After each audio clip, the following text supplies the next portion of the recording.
चलिए, तो इधर कल क्या शुरू किए थे, मैग्नेटिज्म एंड मैटर, है ना। उसमें लास्ट क्या था, आर्टिफिशियल मैग्नेट का टाइप्स। आज कितने दिन पे आई है मुस्कान, कितने दिनों पे आए हैं? बीच में गैप थी ना, कल नहीं ना थी। कोशिश करिए रोज आने का। चलिए,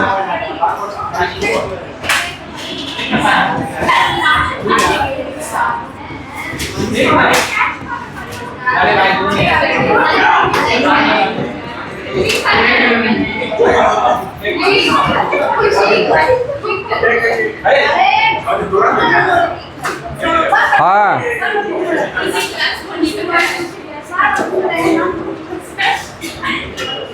हो गया, बात बंद करो।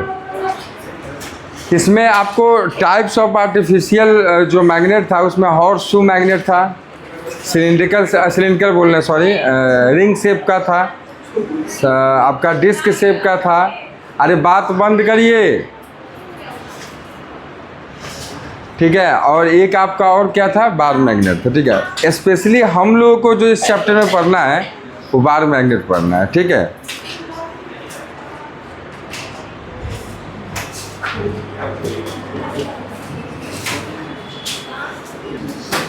चलो,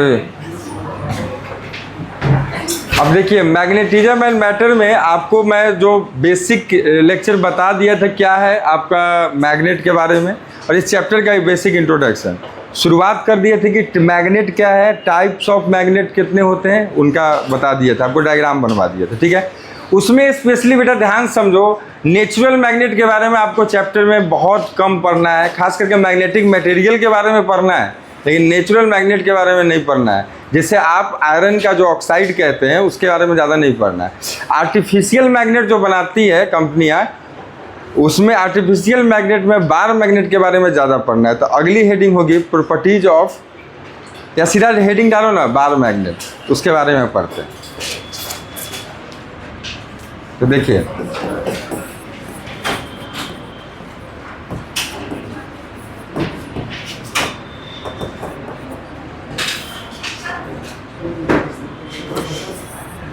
देखो पॉइंट वाइज देखेंगे एक एक करके। पहला पॉइंट इसमें देखने जा रहे हैं कि अगर आप ध्यान से समझना, कहीं पे बार मैग्नेट रखा हुआ है, ठीक है बाबू, और मान लो एक आपने पेज लिया और उसके नीचे बार मैग्नेट रख दिया, और पेज पे बहुत सारा आयरन फिलिंग ला के छीट दिया।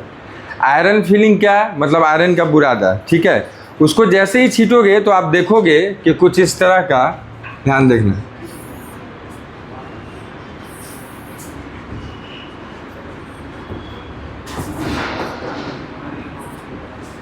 इस तरह का जो मतलब बार मैग्नेट इसी तरह का होता है। इस पे ज़्यादातर क्या होगा, आपका जो आपका आयरन फिलिंग है वो पोल्स के पास में ज़्यादा चिपक जाएगा, ठीक है।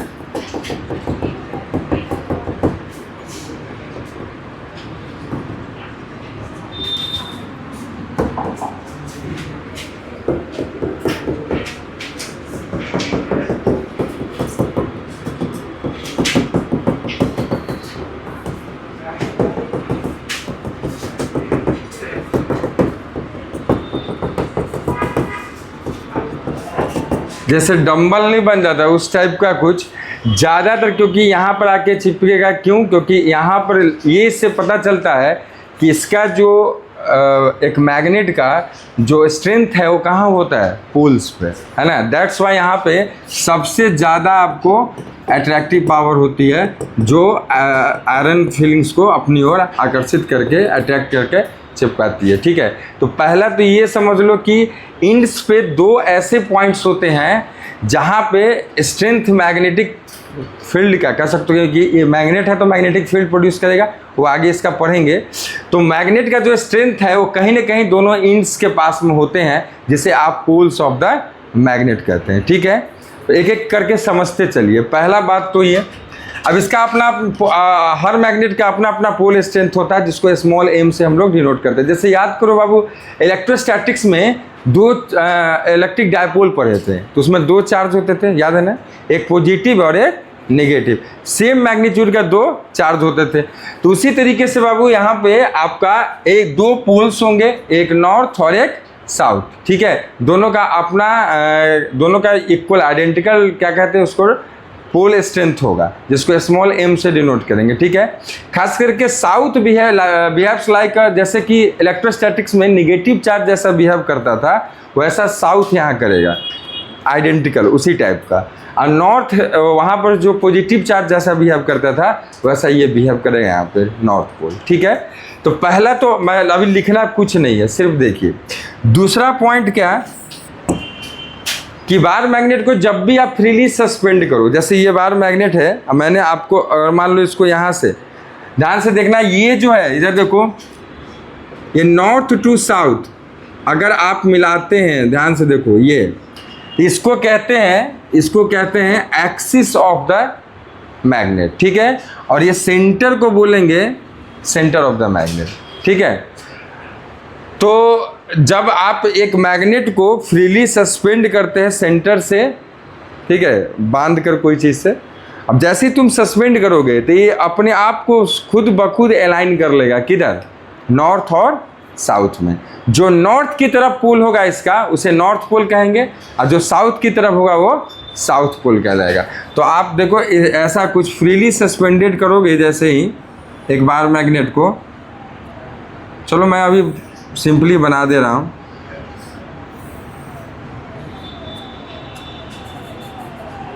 ठीक है। तो इसकी अलाइनमेंट अगर ऐसा हो रही है तो पक्का है, अगर मान लो ये जो ज्योग्राफिकल नॉर्थ इधर है, ठीक है, तो अगर इधर है तो ये जो नॉर्थ अगर इस तरफ है इसका, और ये आपका साउथ है, सपोज दैट,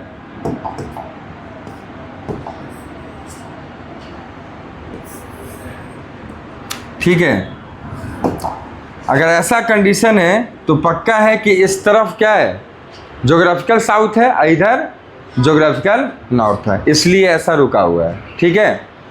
तीसरा पॉइंट, ये सब लिखवा देंगे हम, पहले आप देखते चलिए। तीसरा पॉइंट क्या चीज़ कि याद रखना कि एक बार मैग्नेट का अभी भी मैंने बताया था,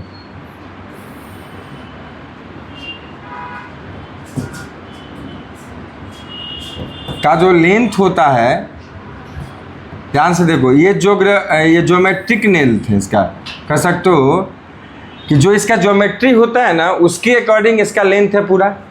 लेकिन ये वाली जो लेंथ है दोनों पोल के बीच का, इसको कहते हैं मैग्नेटिक लेंथ, ठीक है।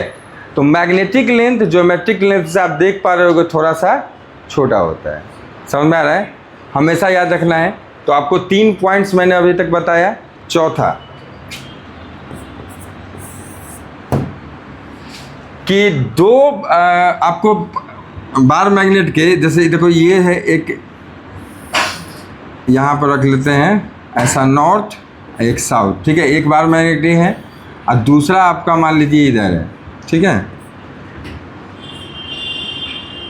ये मत समझना कि यहाँ ज़्यादा मोटा और इधर पतला, ऐसा नहीं, एक ही तरह का होगा, ठीक है। तो अगर यहाँ पे सपोज दैट साउथ है इसका, ये नॉर्थ है, तो नॉर्थ और साउथ मतलब कह सकते हो कि अनलाइक पोल्स के बीच क्या होगा, अट्रैक्शन, अनलाइक पोल्स के बीच क्या होगा, रिपल्सन। तो अभी देखो ये दोनों के बीच क्या होगा, अट्रैक्शन, लिख दे रहे हैं, ठीक है, अट्रैक्शन। और अनलाइक पोल्स के बीच और लाइक पोल्स के बीच होगा रिपल्सन। जैसे एन है, मान लीजिए इधर साउथ है, इस इधर भी एन ही है, ठीक है। तो ध्यान से देखना, ये दोनों के बीच आपका रिपल्सन होगा, ठीक है। पांचवा, फिफ्थ पॉइंट क्या है कि कभी भी एक आप मैग्नेट को तोड़ो बाबू, ध्यान से सुनना। जैसे आपने एक मैग्नेट को ब्रेक कर दिया, ठीक है, एक बार मैग्नेट है, इसको आप बहुत सारे पीसेस में ब्रेक कर दिया, मान लो 3 पीसेस में तुमने ब्रेक कर दिया, ठीक है। तो जैसे ही ब्रेक करा, मान लो इधर नॉर्थ था, इधर साउथ था, और ये कंडीशन था ये, ठीक है। आपने इसको 3 पीसेस में ब्रेक कर दिया, तो ध्यान से समझना, एक पीस ये जो है यहाँ ऐसा, दूसरा आपका पीस ये बन जाएगा, और तीसरा जो है आपका ये हो जाएगा। तीनों पीस में एक नया नॉर्थ और साउथ डेवलप हो जाएगा। कभी भी सिंगल पोल एग्जिस्ट नहीं करता, मोनोपोल एग्जिस्ट नहीं करता है। जब भी एक नया बार मैग्नेट बनेगा तो नॉर्थ साउथ दोनों अपने आप उसमें क्रिएट हो जाता है, ये हमें करने की ज़रूरत नहीं होती है, ठीक है। ये आपका 5th पॉइंट हो गया। 6th पॉइंट क्या, एक और कि याद करो कि एक कंडक्टर में किसी एक्सटर्नल इलेक्ट्रिक फील्ड में अगर कंडक्टर को डालते थे, तो याद करिए कंडक्टर के अंदर इलेक्ट्रिक फील्ड क्या होता था, ये इलेक्ट्रोस्टैटिक में पढ़ा था, क्या होता था, 0। इलेक्ट्रिक फील्ड एक कंडक्टर के अंदर क्या होता था, 0। लेकिन अगर एक मैग्नेटिक मटेरियल को आप एक मैग्नेटिक फील्ड में उतार दो, ठीक है, मान लो ये मैग्नेटिक मटेरियल है कोई ऐसा, तो यहाँ पर ये मैग्नेटाइज हो जाएगा और इसके अंदर मैग्नेटिक फील्ड एग्जिस्ट करता है। समझ आया? तो आपको मैंने टोटल 6 पॉइंट्स बताए। पहला क्या, फिर से बाबू रिवाइज करा देते हैं।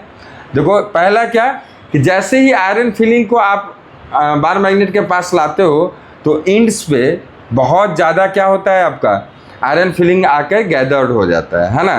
क्यों? क्योंकि ये इससे पता चलता है कि एक बार मैग्नेट का इंड्स पे बहुत ज़्यादा स्ट्रेंथ होता है ना। और वो जो स्ट्रेंथ होता है इसलिए क्योंकि दोनों जो इंड्स है वहाँ पर उसका क्या होता है, पोल्स होता है, जिसका एक पोल स्ट्रेंथ होता है, ठीक है।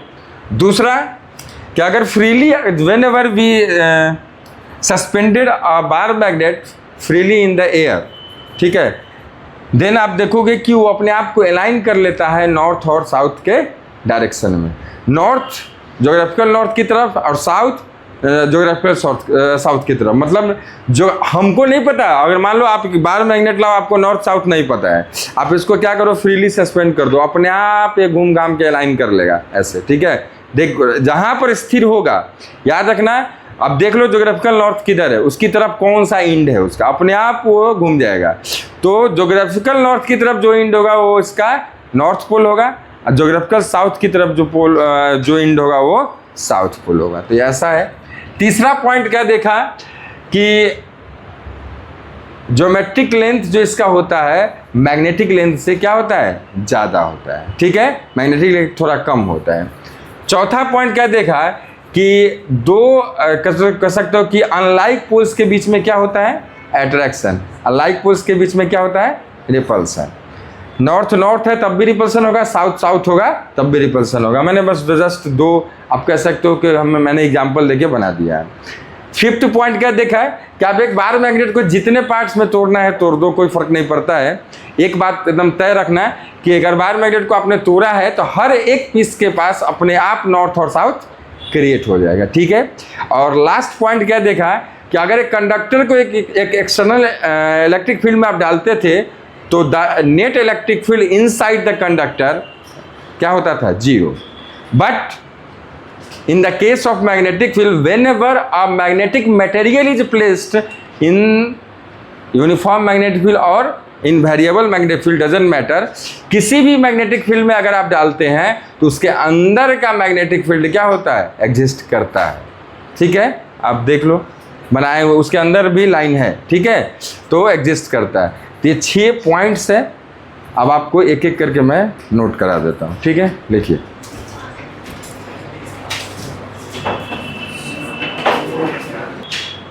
इधर देखो बाबू, ये जो आपका ज्योमेट्रिक लेंथ है, देखो यहाँ से यहाँ तक पूरा इंड, मैग्नेटिक लेंथ दोनों पोल्स के बीच होगा। तो याद रखना मैग्नेटिक लेंथ जो है, मैग्नेटिक लेंथ वो आपका 5/6 टाइम्स ऑफ ज्योमेट्रिक लेंथ होता है।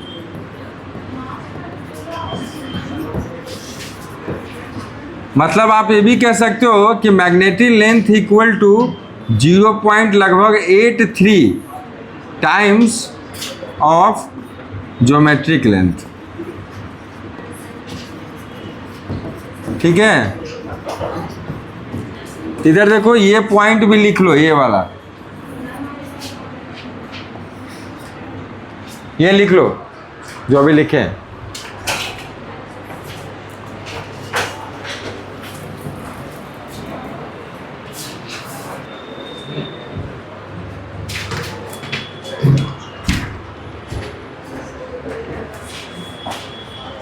तो लिखिए बाबू, अगली हेडिंग है आपका मैग्नेटिक फील्ड।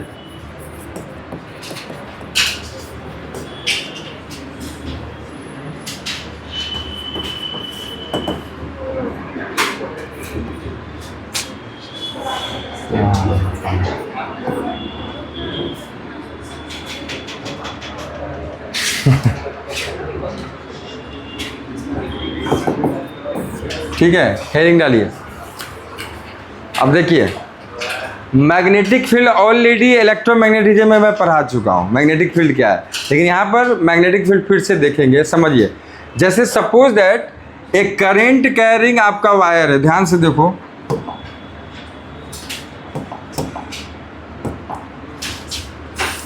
एक करंट कैरिंग वायर है सपोज दैट, ठीक है। मान लो इसमें करंट ऐसा जा रहा है, बताओ इसका मैग्नेटिक फील्ड कैसा बनाए थे, वहाँ सिखाए थे, याद है ना, ऐसा। तो बेटा कुछ इस तरह से आपका इसका मैग्नेटिक फील्ड होगा, देखो ऐसा ऐसा,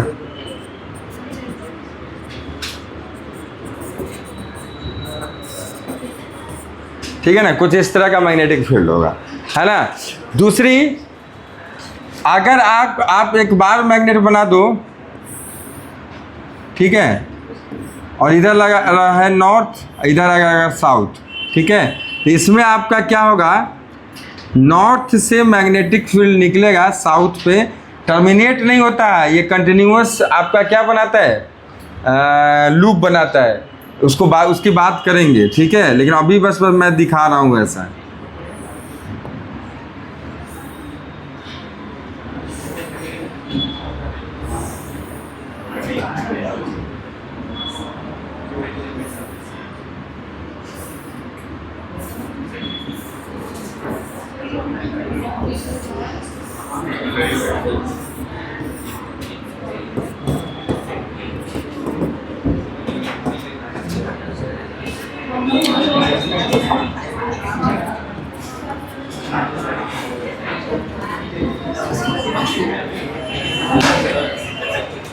इधर देखो, इस मैग्नेट का एक परमानेंट मैग्नेट कह सकते हो, जो परमानेंट मैग्नेट तो नहीं है, इसको ऐसा बोलो, यहाँ पर कृत्रिम से आर्टिफिशियल है जिसको परमानेंट मैग्नेट बनाया गया है, ठीक है, नेचुरल नहीं है।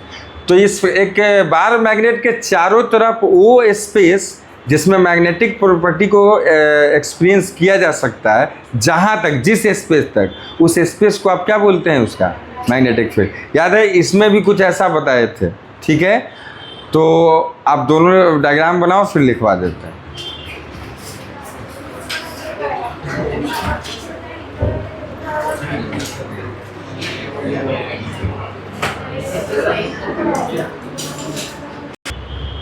ठीक है, अब देखिए, अच्छा एक चीज बताओ, मैग्नेटिक फील्ड को रिप्रेजेंट किससे करते हैं।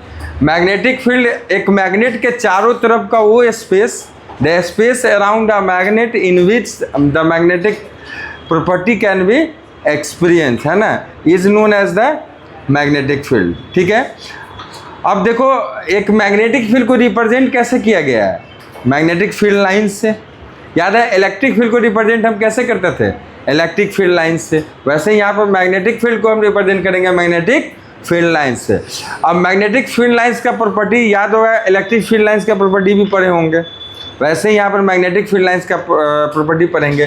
क्या ये फील्ड लाइंस जो है रियली में एग्जिस्ट करता है, नहीं, एक हाइपोथेटिकल व्यू है, ठीक है ना। हाइपोथेटिकल एक कंसेप्ट है, इमेजिनरी लाइंस है, ये माना जाता है कि ऐसा होगा। ये कैसे, तो जैसे कि आपको कंपास कल बताया था ना, कंपास के नीडल को अगर कंपास को इसके चारों तरफ घुमाया जाए तो उसका नॉर्थ पोल जहाँ जहाँ पॉइंट करेगा ना, उस पॉइंट को अगर एलोकेट करके मिलाया जाता है तो कुछ इस तरह का कर्व मिलता है। ठीक है, तो ये मान लिया गया कि फील्ड लाइंस एक मैग्नेट के चारों तरफ कुछ ऐसा ही होगा। ठीक है, तो अगली हेडिंग होगी मैग्नेटिक फील्ड लाइंस। लिखिए, इस चैप्टर में थोड़ा थ्योरेटिकल शुरू में ज़्यादा है, फिर आएगा कंसेप्ट न्यूमेरिकल्स वैल्यूज वाला डेरिवेशन भी। ठीक है, डेरिवेशन भी आएगा आपका।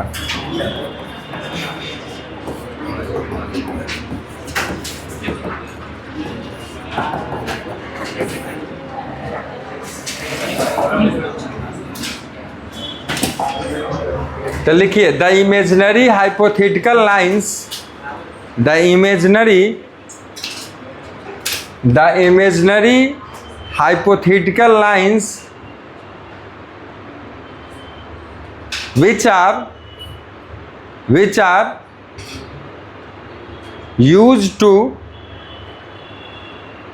which are used to represent the magnetic field of a magnet. The imaginary hypothetical lines which are used to represent the magnetic field of a magnet is known as उसे ही आप क्या बोलते हैं बाबू? Magnetic field lines. Magnetic field lines, ठीक है।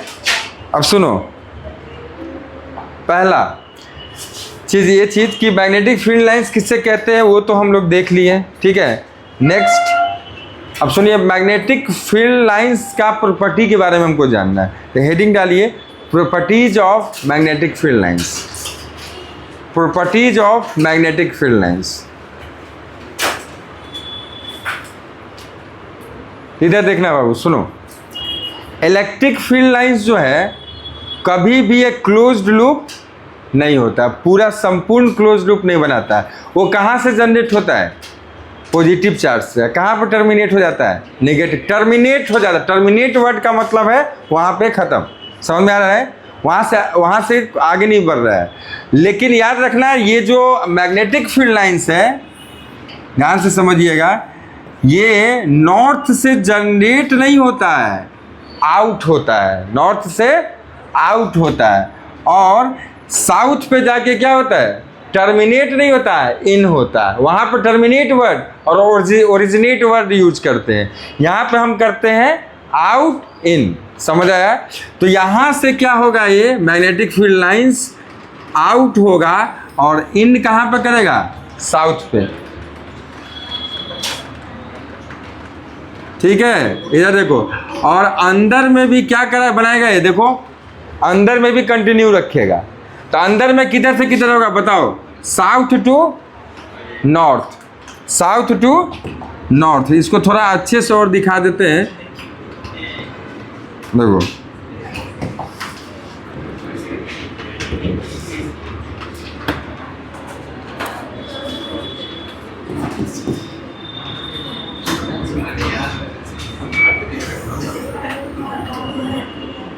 तुम लोग बना लेना और बढ़िया।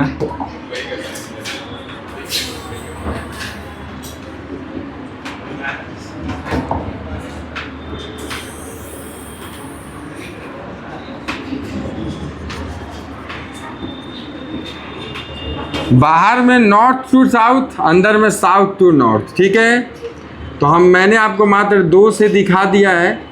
ठीक है, इधर देखो, इधर क्या ये क्लोज लूप है कि नहीं है ना? तो क्या लिखे हैं heading? Properties of magnetic field lines. पहला लिखिए, magnetic field lines always makes closed loop. Magnetic field lines always makes closed loop. Closed loop, ठीक है। उसमें ये बना लो, नीचे में हमेशा क्लोज्ड लूप बनाएगा।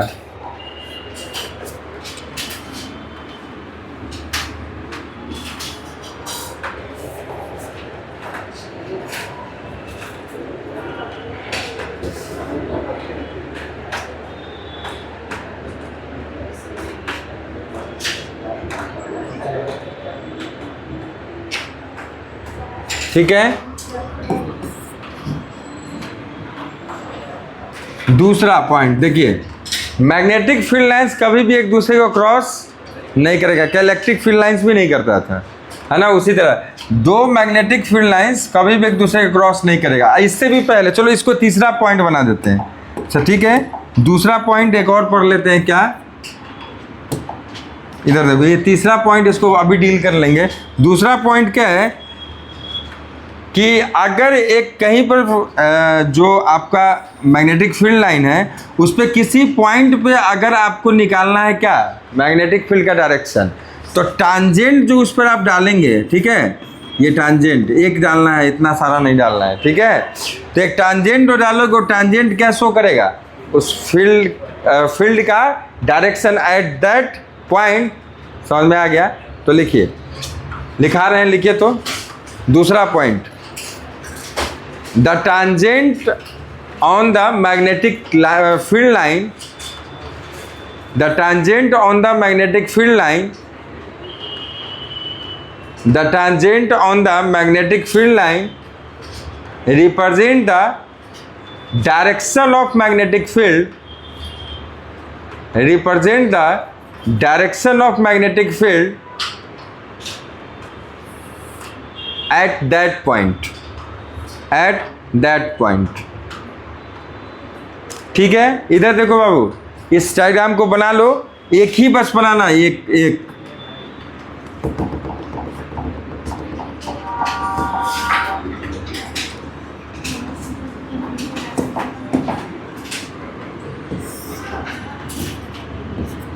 बना लीजिए इसको।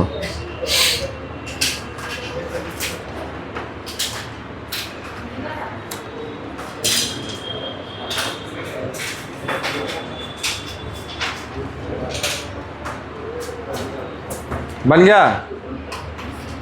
अब देखो तीसरा पॉइंट, दो फील्ड लाइंस कभी भी एक दूसरे को क्रॉस इंटरसेक्ट नहीं करेगा। क्यों? क्योंकि आपको पता है कि फील्ड लाइंस पे टांजेंट जो डालते हैं वो किसी एक पॉइंट पे डालते हैं, और उस पॉइंट पे वो किस चीज़ को बताता है, डायरेक्शन ऑफ मैग्नेटिक फील्ड। तो देखो अगर ये क्रॉस कर देगा तो इस जगह पर दो टांजेंट पड़ जाएंगे, पड़ेंगे ना, और एक ही पॉइंट पे दो डायरेक्शन मैग्नेटिक फील्ड का संभव नहीं है। तो लिखिए, तो तीसरा point, two magnetic field lines never intersect each other। तीसरा point, third point, two magnetic field lines never intersect each other. क्या हुआ? लिखिए, पहले लिख लिए, नेवर इंटरसेक्ट ईच अदर। ठीक है, ये डायग्राम बना लो, ये वाला 4th नंबर। छोड़ो बनाओ।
चौथा, 4th नंबर, अगर पैरेलल, जैसे इलेक्ट्रिक फील्ड में 4th नंबर में ये देखेंगे, जैसे इलेक्ट्रिक फील्ड में पैरेलल अगर field line, electric field lines होते थे तो क्या चीज़ को रिप्रेजेंट करता था?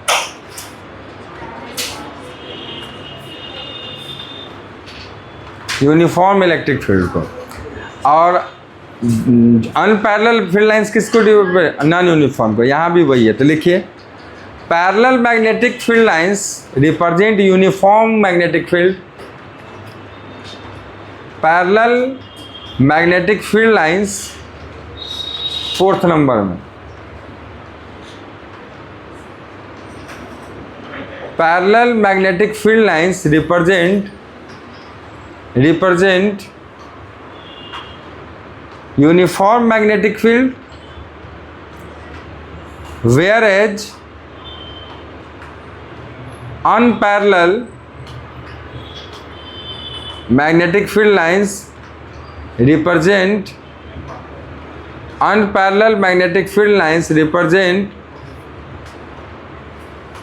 non-uniform magnetic field.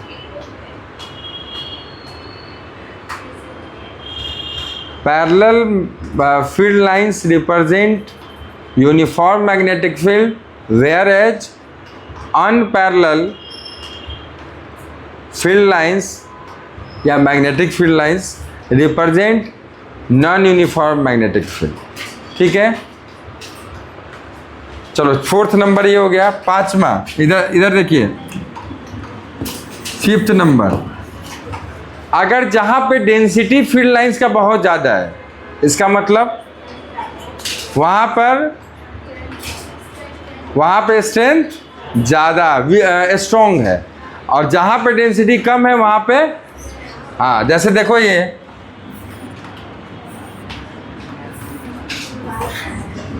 मैं अगर 2 पॉइंट दूँ ए और बी, बताओ कहाँ पे आपका ज़्यादा स्ट्रेंथ है? ए पे, सिंपल सी बात है। तो लिखिए 5th number point, the density of the field lines, ये आपको सेम चीज़ पढ़ा होगा इलेक्ट्रोस्टैटिक्स में, है ना? तो लिखिए the density of the field lines directly represent the strength of the magnetic field, directly represent the strength of the magnetic field।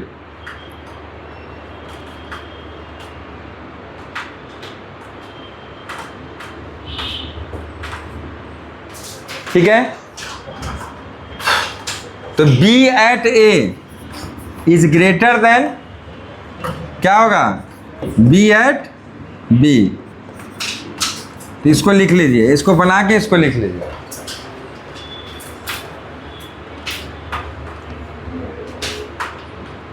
इसको बनाकर इसको लिख लेना है।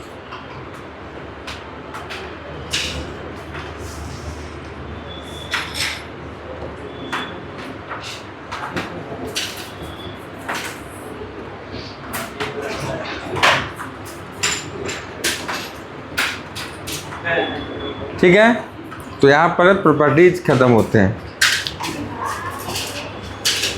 नेक्स्ट हेडिंग है, इधर देखिए नेक्स्ट हेडिंग है आपको याद होगा मैंने उस चैप्टर में पढ़ाया था एक चीज़ कि अगर करंट कैरिंग लूप है तो उसका मैग्नेटिक डायपोल मोमेंट कितना आया था? NIA, क्या आया था? NIA, जहाँ पे नंबर ऑफ टर्न्स था N, है ना? I था उसमें बहने वाली करंट, A था उसका एरिया। अगर सिंगल टर्न है बेटा, ध्यान से देखो, अगर तुम्हारा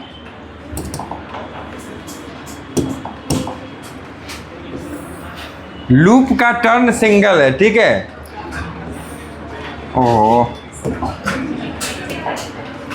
लूप का टर्न अगर सिंगल है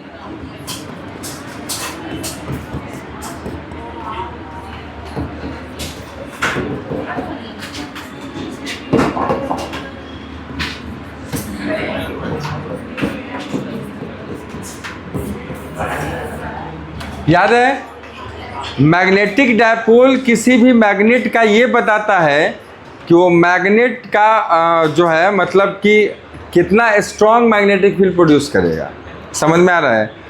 तो अब देखो ध्यान से, ये M equal to vector M equal to I into A, अगर n टर्न्स होता तो कैपिटल N से गुना कर देते थे, ठीक है। तो इसका जरा सा यूनिट बताओ तो क्या हो जाएगा? Ampere metre square. तो अब चाहो तो वहाँ भी लिख सकते हो, शायद अगर छूट गया है तो, ठीक है। एम्पियर मीटर स्क्वायर ये यूनिट था, ठीक है। तो अब हम लोग पढ़ने जा रहे हैं क्या चीज़, यहाँ पर लिखो magnetic dipole moment of a bar magnet, heading डालिए magnetic dipole moment of a bar magnet.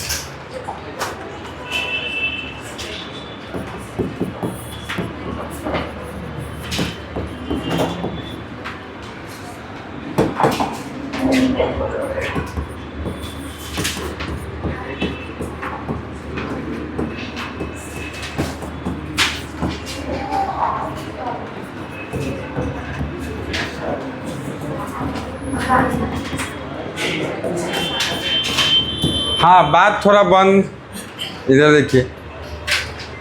एक बार मैग्नेट का मैग्नेटिक डायपोल मोमेंट हमें देखने है, देखो ध्यान से।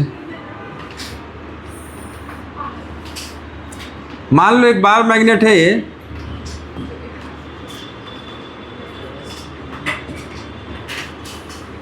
मान लीजिए साउथ पोल है, ये नॉर्थ पोल है। किधर भी नॉर्थ किधर भी साउथ हो सकता है। मान लेते हैं कि ये जो बार मैग्नेट दोनों पोल्स का बीच का लेंथ है आपका 2L, ठीक है।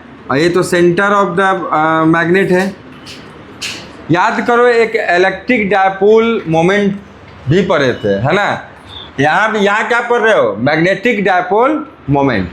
तो इलेक्ट्रिक डायपोल मोमेंट बाबू क्या होता था, ये दोनों अगर 2L से है, इस पे -q है, इस पे +q, तो ज़रा बताओ मेरे को इसका इलेक्ट्रिक डायपोल मोमेंट किधर होता था, इस तरफ, वेक्टर p, याद है। अब p का मैग्नीट्यूड कितना होता था, q2L, ठीक है। और इसका डायरेक्शन कहाँ से कहाँ होता था, डायरेक्शन होता था from negative charge to positive charge. एक ऐसी फिजिकल क्वांटिटी थी वेक्टर, यहाँ भी वही हाल है। यहाँ ध्यान से देखो, मान लेते हैं कि साउथ पोल का, देखो दोनों पोल का डायपोल, यहाँ भी दोनों का चार्ज क्या होता था, मैग्नीट्यूड वाइज सेम, पोलरिटी क्या होता था अलग अलग, एक नेगेटिव और एक पॉजिटिव, लेकिन चार्ज दोनों पर मैग्नीट्यूड वाइज एक ही होता था। यहाँ भी पोल स्ट्रेंथ जो है एक ही होगा, m इसका होगा तो इसका भी m ही होगा, लेकिन एक साउथ पोल नेगेटिव चार्ज की तरह बिहेव करेगा और नॉर्थ पोल पॉजिटिव चार्ज की तरह बिहेव करेगा, समझ आ रहा है। तो यहाँ पे जो आपका डायपोल मोमेंट होगा m से डिनोट करेंगे, वो एक वेक्टर क्वांटिटी होगा, बिल्कुल याद रखना। और उसकी मैग्नीट्यूड कितनी होगी, तो उसकी मैग्नीट्यूड होगी आपको एक पोल स्ट्रेंथ इंटू में दोनों के पोल के बीच का सेपरेशनल डिस्टेंस, जैसे चार्ज इंटू दोनों चार्ज के बीच का सेपरेशनल डिस्टेंस। ये होगा आपका यहाँ पर क्या, magnetic dipole moment, as like as the electric dipole moment, ठीक है। अब इसका डायरेक्शन किधर से किधर होगा, तो पहले तो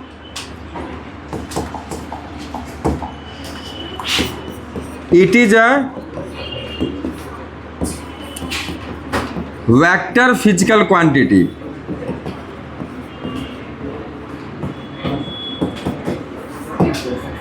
ठीक है, vector physical quantity.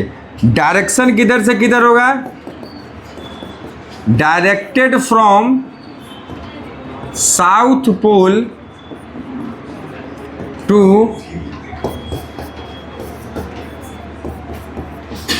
North pole, ठीक है। कहाँ से कहाँ होगा, south pole to north pole. और ये भी मिडिल में ऐसे एक्सिस जो होगा ना बेटा, ये एक्सिस सब बता चुके हैं, एक्सिस है, तो इस मिडिल में ही आपको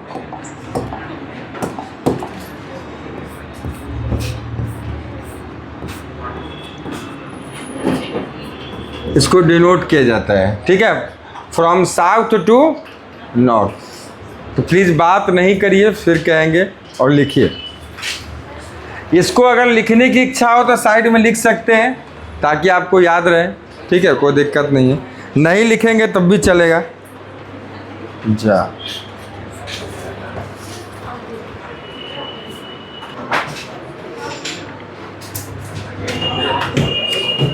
अच्छा, इधर देखिए बाबू, इसका भी यूनिट क्या होगा, एम्पियर मीटर स्क्वायर जो उसका था। तो देखो यूनिट यही हो वही होगा जो था उसका, unit equal to ampere metre square, ये भी बात लिख लीजिएगा।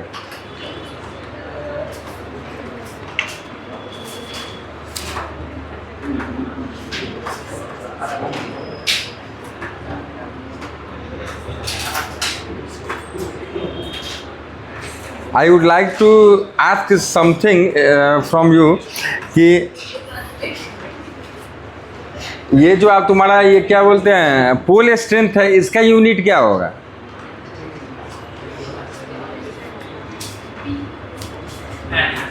पोल स्ट्रेंथ जो स्मॉल एम लिखे ना, इसका यूनिट क्या होगा जरा बताओ? Ampere metre. बहुत बढ़िया। कैसे? क्योंकि डायपोल मोमेंट का यूनिट क्या हो गया? Ampere metre square. इसी से उसका निकलता है, डायरेक्ट नहीं पता, यहाँ से उसको डिराइव किया जाता है एक तरह से उल्टा। ठीक है, तो एम्पियर मीटर स्क्वायर वहीं से हम लोग लाए हैं इसको। ठीक है, वहाँ पर भी डायपोल मोमेंट का यूनिट क्या था? Ampere metre square magnetic dipole moment का। यहाँ भी यही होगा। अब ध्यान से देखिए यहाँ पे किसका फॉर्मूला यहाँ से निकाल सकते हो। देखो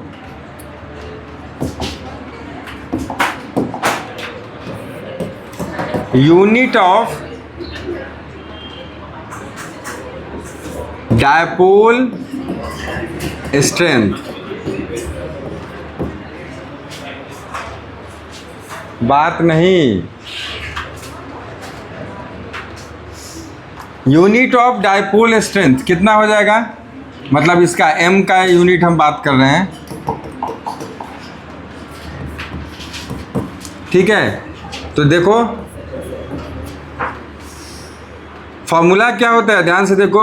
m का फॉर्मूला होता है आपका m small m into 2l। ठीक है, तो इसकी यूनिट क्या थी?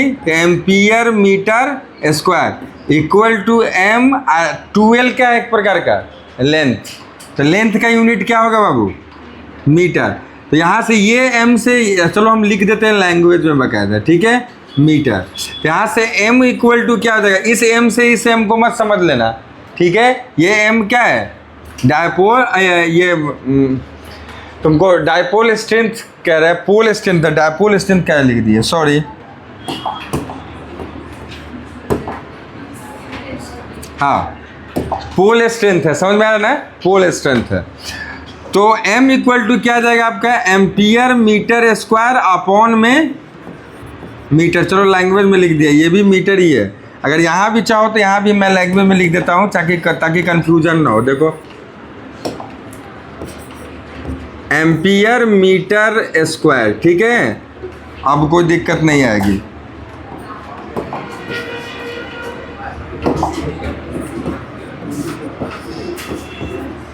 ये देखो यहाँ से ये कट गया, तो m का जो यूनिट आ गया वो आ गया एम्पियर मीटर।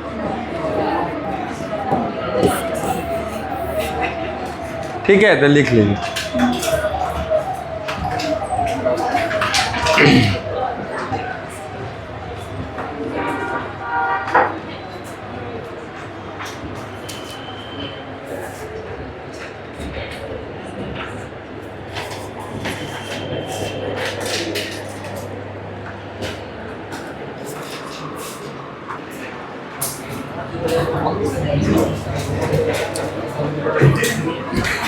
अब यहाँ देखो बाबू, प्लीज़ बात नहीं, देखिए थोड़ा सा सुनने आती है, सुन लिया करिए।